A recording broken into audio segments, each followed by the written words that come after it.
Hey there! In this video, I want to go over battery and rig options for the Canon R5 C. We all know that the R5C is an awesome camera, but it really it does not do so well with battery life, to say the least. And so in this video, I want to talk about a couple different battery options. I want to give you some run times.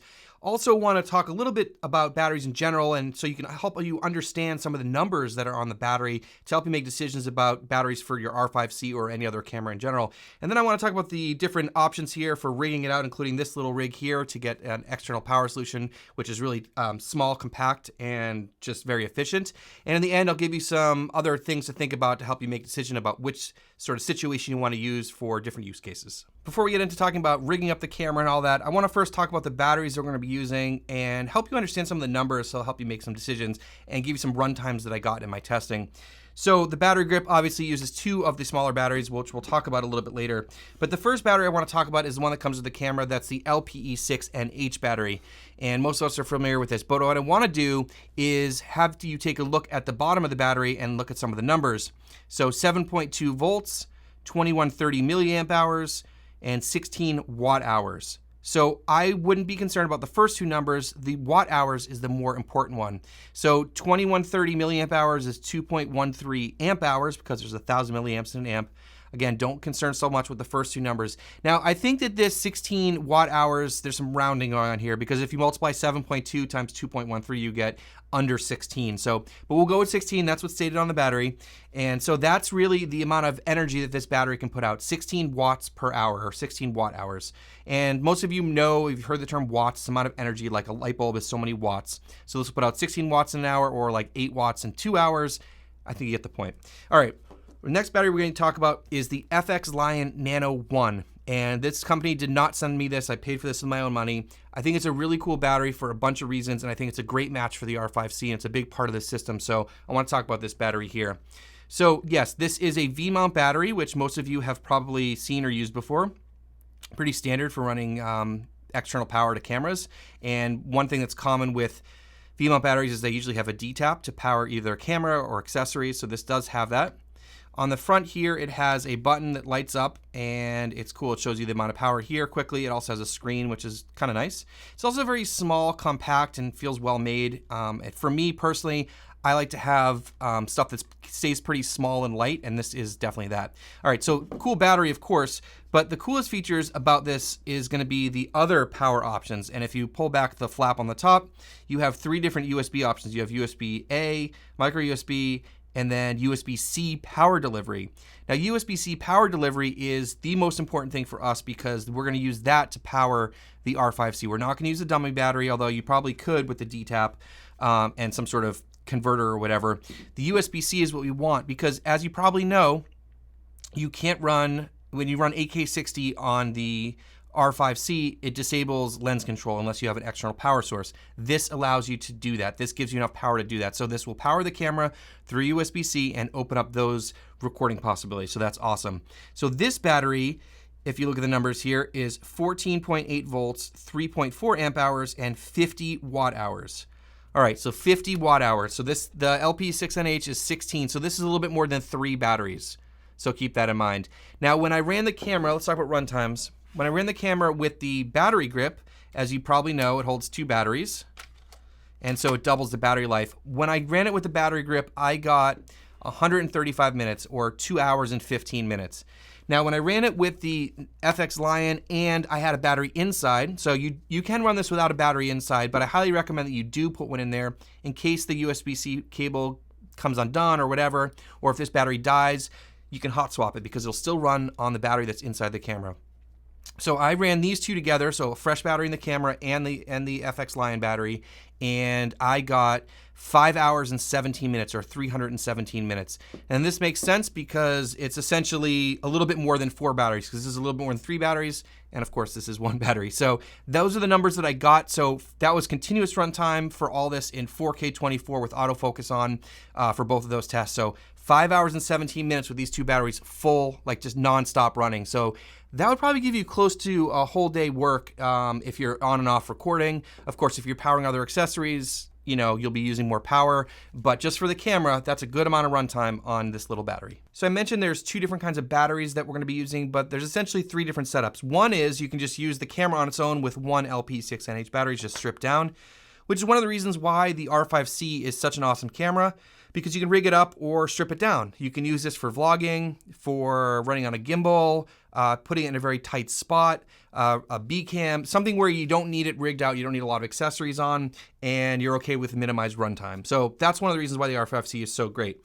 Now the next option is going to be using the Canon battery grip. This is a great accessory. This is $350. It has a bunch of controls on it, which are really nice if you're doing photography. I don't really do photography, but you can also turn the controls on and off here with this switch here. But if you're running in vertical mode, you also have a shutter and control dials and stuff all over it. But anyways, it's a way to hold more batteries, and it's also really simple. So let me show you how this works because it's super cool. So if you take the battery, open the battery door, and there's a little lever here, you can pop the door off. And then on the battery grip itself, you can store the battery door in the grip so you don't lose it, which is a really nice feature. So that snaps in just like that. And then we can put this in the camera, and just there's a little thumb screw here which screws in the bottom 1/4-20 and tighten it up. And then we'll load in a couple batteries.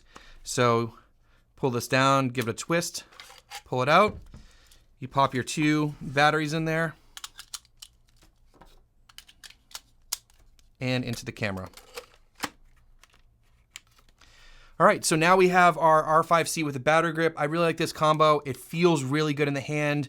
When you're holding it, you get a place to put your pinky, which is nice. It fits flush. It's the same material. Of course, this is made by Canon. I've had no complaints about this. I do use this pretty often when I am sort of filming myself but don't need a rigged out camera. This is a great option. It is a little bit pricey, of course. You need to buy a whole bunch of extra batteries, and the grip is, as I said, $350 right now, but this is one option for sure. I think if you're gonna be doing stuff that's simple, if you're not running a monitor, or maybe you don't need a super amount of time on one take, like if you're not doing long form stuff, this could be a great option and give you some flexibility. Also keeps the package pretty small and pretty simple. Now, let's get on to rigging out the camera, which of course is the most fun part. It's like playing with Legos. So we have a whole bunch of parts here, so let's get started with this. Now, what I wanna say is that I am not the biggest fan of rigged out cameras, and if I do rig out a camera, I try to keep it as small as possible. So that's definitely the theme with this rig, is that I wanna keep it as tight as possible and allow me to put on an external battery and attach a couple of accessories.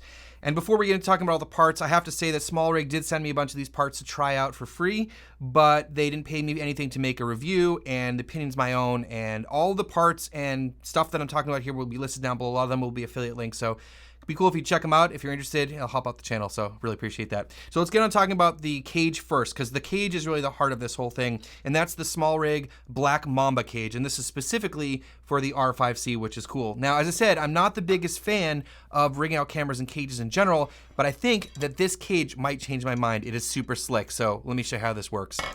First of all, we'll slide this in, and it fits really snugly. And it's really nice. Everywhere that the camera comes in contact or comes in close to being in contact with the cage, there are little rubber pads here to protect the camera. So that's really nice. So let's get this in here. And another thing I really like about the cage, I'm gonna say a few things that I like about it, is like a lot of SmallRig stuff, it comes with the key that's in the bottom here. But the nice thing is that this actually has 3 points of contact, which is cool. Most cages have 1, maybe 2. This one's got 3. So on the bottom, we got the standard 1/4-20, so let me get that in most of the way.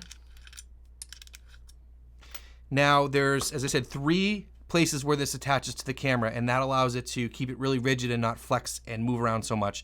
Now on this side, there's this cool little thing that slides in the slot here for another point of contact. That's where the strap goes, and then you can still attach the strap because there's an eyelet right there.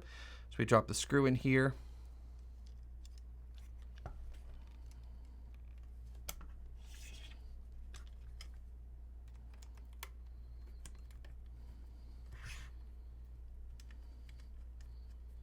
So that's the second one. And then, as I said, it's kind of unique that there's a third one. So that one's on the bottom. So you can see you still have the option to put a strap on there. And on the bottom, we have one more that goes in over here.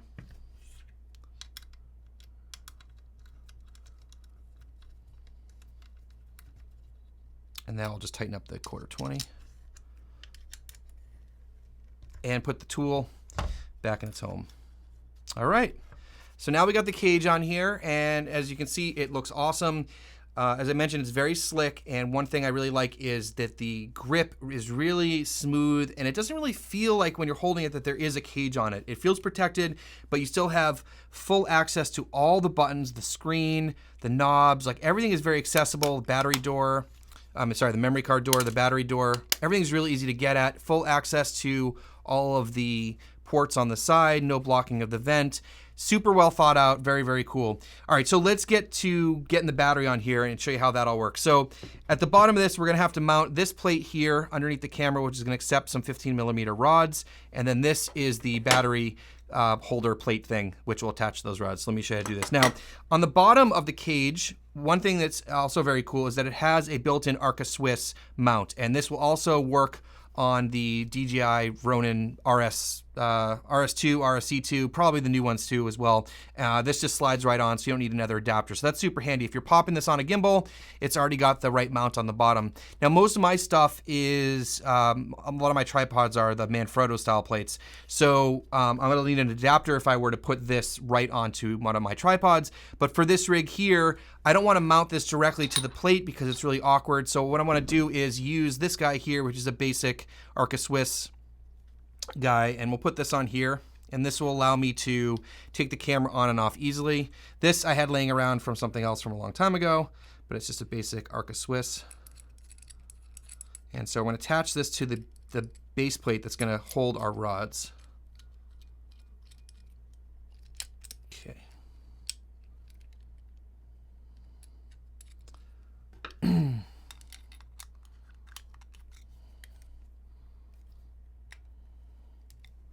All right, so now we have our R5C on our base plate, and what we can do is we can put the camera on here and strap this down. And now we have our base plate underneath, and we can easily take this on and off. So now let's add we'll take this off for the time being. Let's add our rods. So we're gonna be using, as I said, 15mm rods. These are 6-inch rods. You can get different lengths depending on what you need. I'm basically gonna be just mounting the battery plate, but if you're using a follow focus or something like that, you can use longer rods. Oh, these are very uneven. And so this is the battery plate that we're gonna use on the back. We'll hold the V-mount, like I said. This is cool because it comes with different mounting options. You can mount in different orientations. Very flexible, but also pretty small and streamlined, and you can see it next to the battery, so it's not really gonna take up any extra space, which I love. As I said, minimal rig. So we're gonna slide this on and tighten these down so that our rods are attached to our battery plate. And so now we can slide this forward and backwards, and I'll show you why that's important. So now we're ready to put this on the camera. And underneath here, I'd probably mount a Manfrotto plate so I can mount this to my tripods. But let's put the camera on here. Okay, so now we have the camera mounted with the battery plate. And we can slide the battery on the back. Very solid connection, which is great. So you can see we can move the battery in and out as we need to. And one thing that you're gonna wanna do that for is if you're opening and closing the screen. So if you're gonna be running the screen open, like if you don't have an external screen, pull it open, you can pull the battery in and tighten it up. All right, so now we basically have our battery mounted to the camera. We need to get some USB on there. So to do that, I recommend this cable here, which has got a right angle on one side, which is handy. And what we're gonna do is we're gonna plug the right angle in on the top of the battery to send the power back towards the power delivery input, the USB-C input on the camera. So that goes on the top of the battery. And then this will go in over here to USB-C. Now, I would probably recommend getting some sort of cable clamp on here, especially if you're gonna be running HDMI as well, because we all know this has the micro HDMI, which we all know is not ideal. So there's cable clamps and stuff you can use over here too. But what I like about this small cable setup is that, again, very minimal, very streamlined, very simple, and it allows you to put the power in. As I said, you don't need a battery in the camera to run it off of this, but again, it gives you more battery, and if anything does happen, it will continue to run. So there you go. Now let's put a lens on here just to continue the build. 24-70. All right, here we go. So if we were just doing a very simple setup, this would be what we have. So we got a camera, battery. This will, as I said, this will run over 5 hours of continuous 4K recording. Now, if you want to put a couple extra things on here, you can do that pretty easily. I'd probably recommend getting one of these guys here. This is like a little hot shoe or cold shoe from SmallRig, and you can screw that in the top here. Once you have a cage on the camera, I don't recommend using the hot shoe on the camera to mount accessories because it's just extra stress. So these screw on everywhere. It's good to have a couple of these around. So we'll put one on there. So if you want to put a monitor on here, again, this is I paid for this one, but I have had this for a while. This is the monitor mount that I use all the time. So now we have a monitor setup, and we could slide the screen back in there if we wanted to keep it out of the way, but we have a monitor. Now you could also use a handle. So this is the handle I've been using lately, which is cool because it's all cold shoe, so I can use it on basically any camera. So we can put this on the top here. And now we can mount our monitor up top. And if we wanted to, now we could even fit a microphone in here.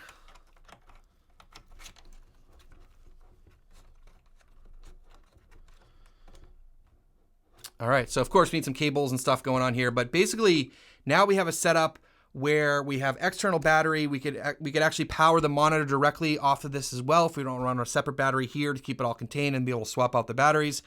We have a monitoring option. We have a big battery. We have our audio solution. We have everything ready to go, and you can easily change this around however you want to work it. But the this SmallRig cage and this basic accessories on the bottom are what allow you to power this with this little battery.